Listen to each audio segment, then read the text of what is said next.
आज मैं तुम्हें एक कहानी सुनाता हूँ। कहानी नहीं, एक आंतरिक यात्रा, एक ऐसे आदमी की यात्रा जिसने पूरी दुनिया जीत ली थी लेकिन खुद को हार गया था। उसका नाम कोई भी हो सकता है, शायद तुम, शायद मैं, शायद हर इंसान। वह आदमी बाहर से सफल था, सम्मान था, पैसा था, परिवार था, लेकिन भीतर एक अजीब खालीपन था। रात को जब सब सो जाते, वह छत को देखता रहता और सोचता, यह सब पाने के बाद भी मैं बेचैन क्यों हूँ। उसका मन हमेशा भागता रहता, कभी भविष्य में, कभी अतीत में, और वर्तमान उसके हाथ से रेत की तरह फिसलता जाता। एक दिन वह थक गया, इतना थक गया कि उसने तय किया, अब कुछ बदलना होगा। अब या तो सत्य मिलेगा या फिर यह जीवन व्यर्थ है। वह शहर छोड़कर पहाड़ों की ओर चल पड़ा, बिना किसी योजना के, बिना किसी लक्ष्य के, सिर्फ एक प्यास के साथ, सत्य की प्यास। कई दिनों तक भटकता रहा और फिर उसे एक बूढ़ा सन्यासी मिला, साधारण, शांत, जैसे कोई झील हो जिसमें हवा भी प्रवेश करने से पहले अनुमति ले। आदमी ने पूछा, मुझे शांति चाहिए, मुझे ध्यान सिखा दो।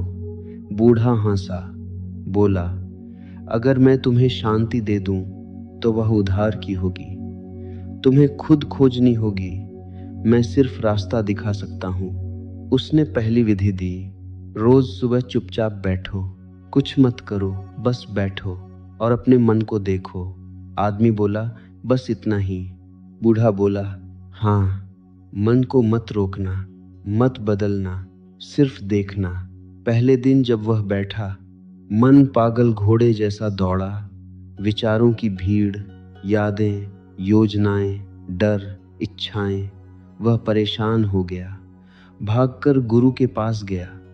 यह तो और अशांत कर रहा है। गुरु मुस्कुराया, पहले गंदगी ऊपर आती है, तभी सफाई होती है, देखते रहो। कई दिनों बाद उसने पाया, विचार थोड़े धीमे हो रहे हैं, उनके बीच खाली जगह बनने लगी है, और उन्हीं खाली जगहों में उसे पहली बार शांति की खुशबू मिली। दूसरी विधि गुरु ने दी, चलते समय चलना, खाते समय खाना, जो करो पूरे होश से करो। आदमी ने पहली बार महसूस किया कि वह कभी सच में चला ही नहीं था। उसका शरीर चलता था, मन कहीं और होता था। अब वह हर कदम को महसूस करने लगा, हवा को, धूप को, पत्तों की आवाज को, और अचानक साधारण चीजें भी चमत्कार जैसी लगने लगी। जैसे जीवन हमेशा से सुंदर था, बस उसकी आंखें बंद थीं।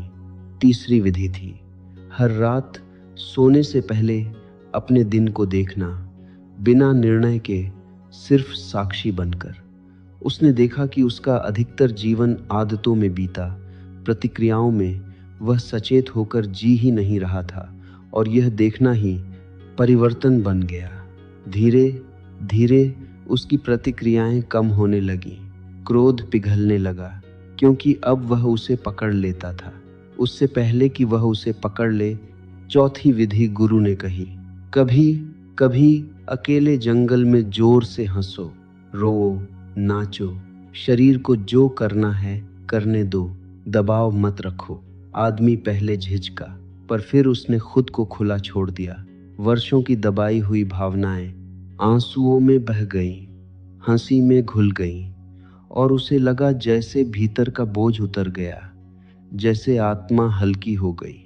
और फिर पांचवी और अंतिम विधि, गुरु ने कहा, अब सब छोड़ दो, ध्यान भी, विधियां भी, बस रहो जैसे आकाश रहता है, बादल आते हैं, जाते हैं। आकाश प्रभावित नहीं होता।